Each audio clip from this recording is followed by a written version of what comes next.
উপমহাদেশে সবার আগে গ্র্যান্ড মাস্টার হয়েছিলেন বাংলাদেশের নিয়াজ মোর্শেদ। আর এখন উপমহাদেশের দাবায় মেধার জৌলুস ছড়াচ্ছেন ভারতীয় দাবাড়ুরা।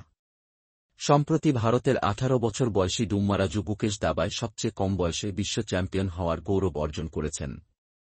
তামিলনাড়ুর চেন্নাইয়ে যখন তিনি মাত্র 11 বছর বয়সী, তখনই বলেছিলেন তিনি বিশ্ব দাবা চ্যাম্পিয়নশিপে অংশ নিয়ে সবচেয়ে কম বয়সে বিশ্ব চ্যাম্পিয়ন হতে চান।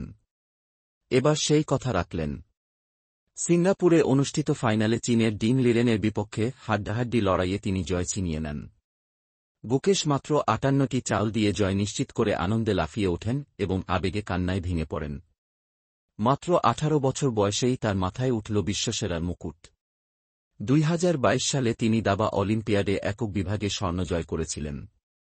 এবার তিনি সর্বকনিষ্ঠ বিশ্ব চ্যাম্পিয়ন হিসেবে দাবার ইতিহাসে নতুন অধ্যায় লিখলেন।